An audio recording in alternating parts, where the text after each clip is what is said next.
Welcome to Echo of Crime YouTube channel. It began not in a high-tech lab, but in a dimly lit bedroom in a small Scottish town. Posters of retro video games hung beside a cluttered desk stacked with snack wrappers, textbooks, and 3 glowing computer monitors.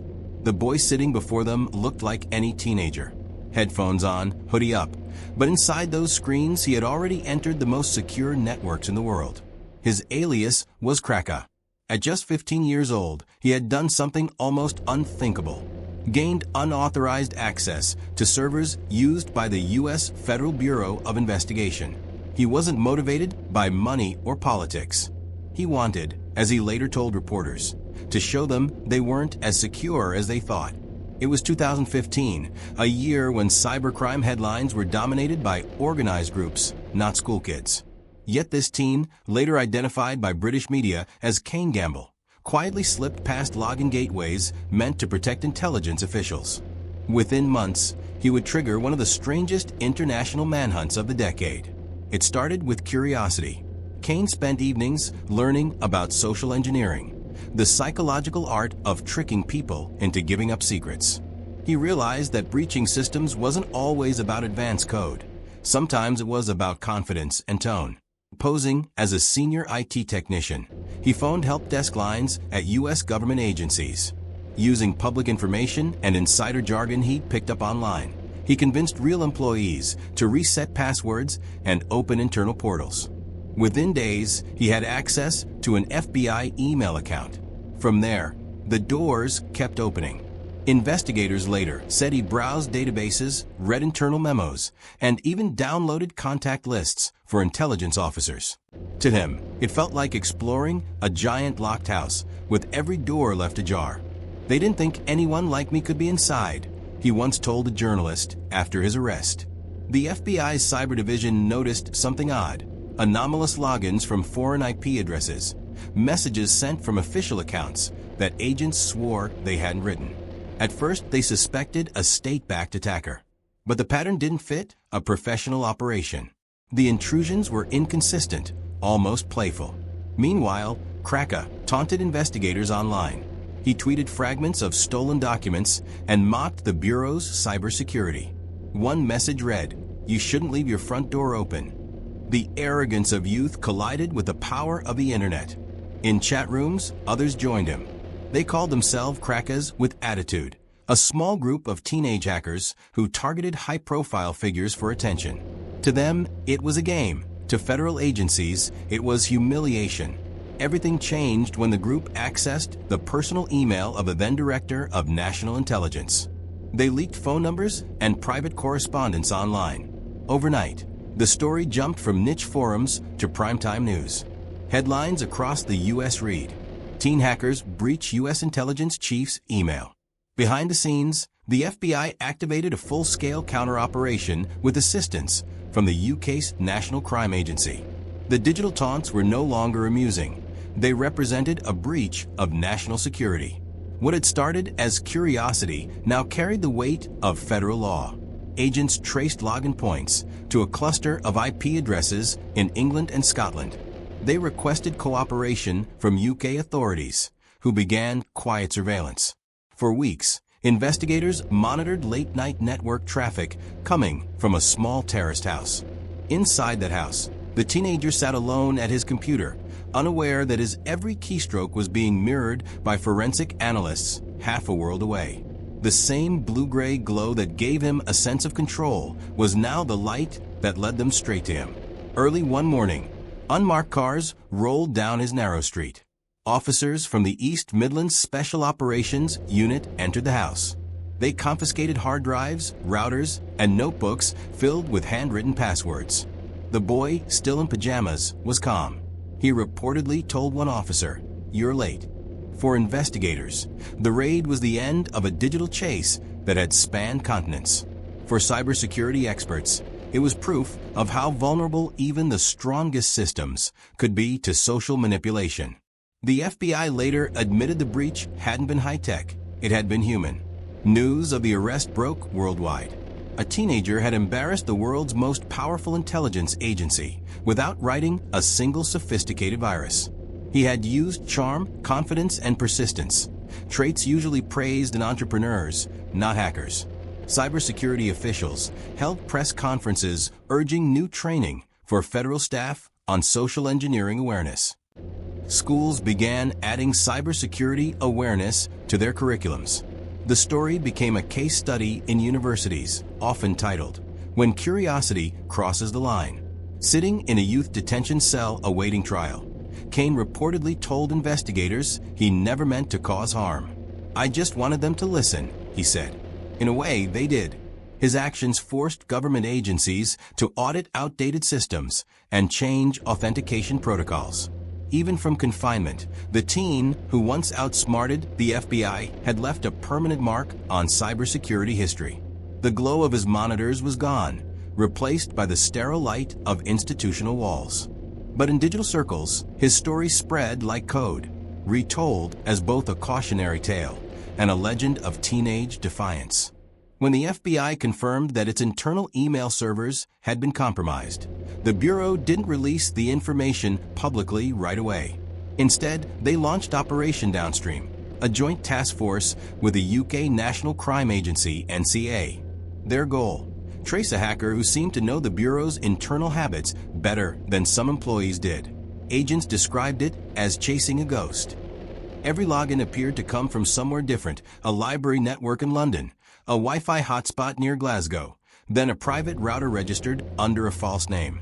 But one thing was clear: whoever it was, they were young. The chat logs, slang, and even the time of day the attacks occurred all pointed to a teenager. In a small, windowless room in Quantico, analysts watched a wall of screens displaying live data. Login attempts, server requests, trace routes spiraling across a global map. Each time the intruder moved, a new red line arced across the Atlantic. One of the analysts, Special Agent Maria Delgado, recalled, "He wasn't stealing data to sell it. He was showing off." It was taunting, but the method was brilliant. At the same time, the crackers with Attitude Group began releasing partial documents online, nothing deeply classified, but enough to confirm authenticity.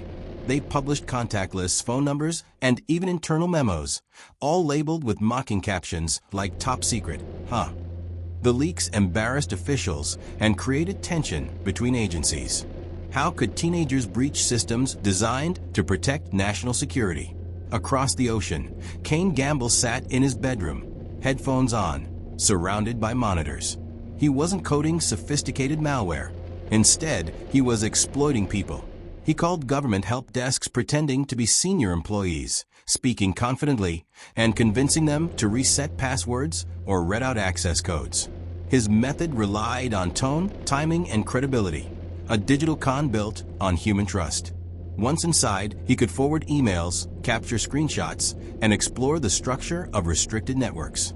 In later interviews, cybersecurity specialists would call it weaponized social engineering. To Kane, it was just problem solving.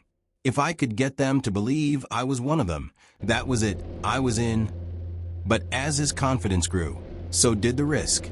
Each new intrusion increased the likelihood that investigators would spot his trail.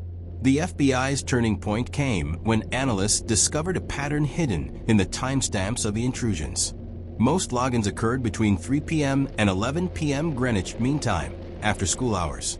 Cross-referencing the timing with British IP activity narrowed the field to a few regions in England and Scotland. British cybercrime units began monitoring those areas. Then came the slip-up.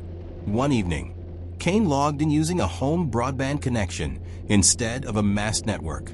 It lasted less than 60 seconds, but it was enough. Investigators traced the IP address to a modest house in the East Midlands. Within a week, the warrant was ready. On a cold morning in 2016, unmarked cars rolled quietly down a suburban street. Local officers knocked on the front door, while others secured the perimeter.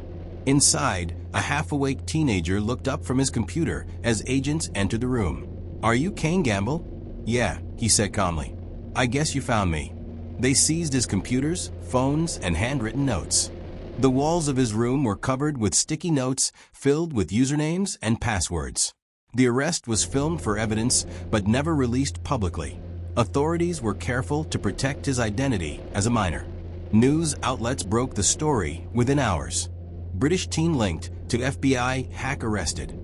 In Washington, officials held a quiet press briefing confirming the arrest, but offering few details. Off record, one senior agent admitted, "He made us look vulnerable, and we don't like that." The breach prompted immediate policy reviews inside multiple agencies. Staff were retrained on identity verification, password protocols, and call handling procedures. What the teenager had exposed was not technological weakness, but human error, and it was everywhere. As news spread, public opinion divided. Some saw Kane as a criminal who embarrassed national security. Others saw him as a prodigy who exposed flaws governments ignored. Online forums debated whether he was a villain or a whistleblower. In interviews, cybersecurity experts called the case a wake-up call for the digital age. If one teenager could outsmart an entire agency with nothing more than a phone and a keyboard, what could organized adversaries do? That night, as agents sifted through confiscated hard drives, they found no hidden fortune, no evidence of espionage. Only messages, memes, and notes on security concepts copied from public websites. The realization hit them quietly. The hacker who had shaken the FBI wasn't a mastermind or a spy. He was a curious teenager who had simply paid more attention than anyone else. It wasn't about breaking laws, one investigator reflected. It was about breaking limits.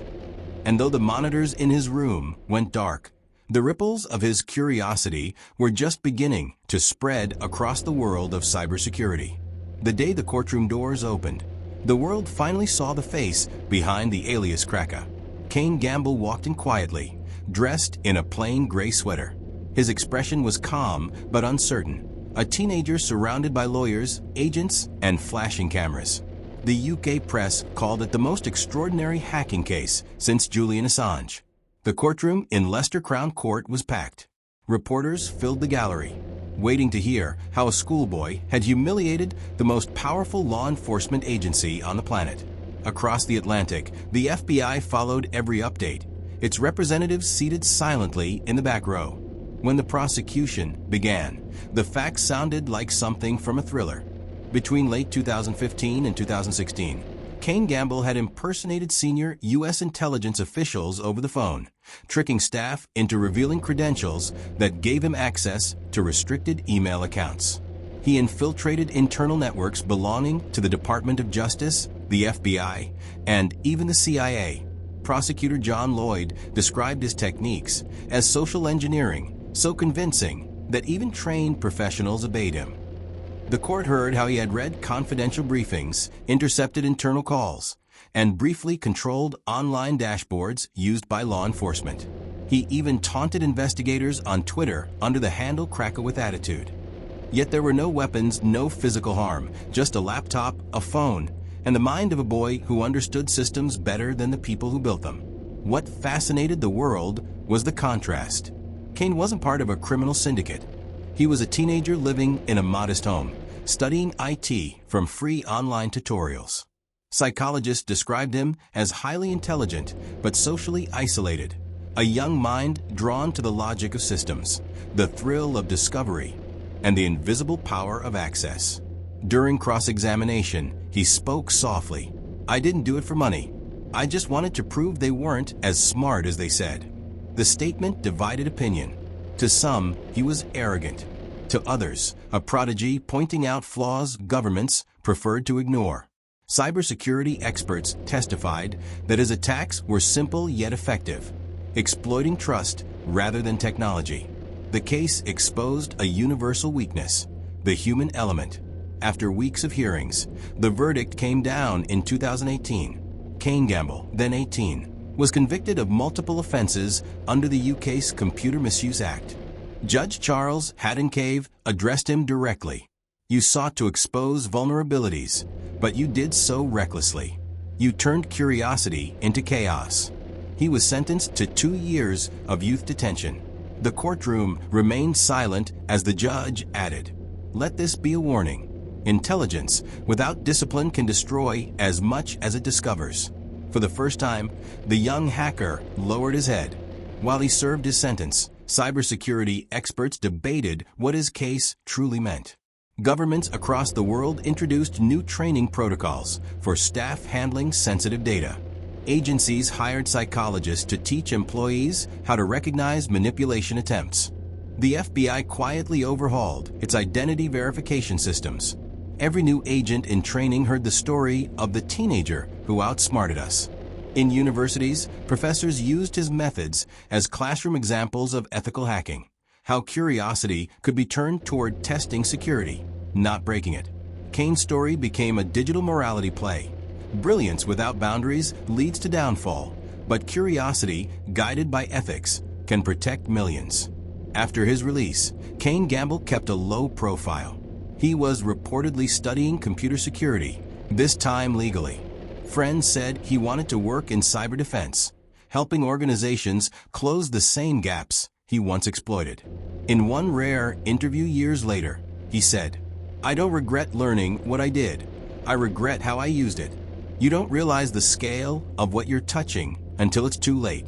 That statement struck a chord in the tech world, a reminder that behind every breach, every headline, there is a human story of curiosity gone too far. Today, the name Kraka lives on as a cautionary symbol in cybersecurity textbooks and FBI seminars. His breach, though nonviolent, changed global awareness of digital safety forever. It forced agencies to confront an uncomfortable truth. The most dangerous intruder might not be a foreign spy or criminal gang, but a teenager with time, skill, and curiosity. He was 15 years old when he stepped through a digital door the world thought was locked. He didn't do it for power or profit. He did it because he could. And in doing so, he reminded the world that the next generation of hackers doesn't need weapons, only Wi-Fi, wit, and the will to try.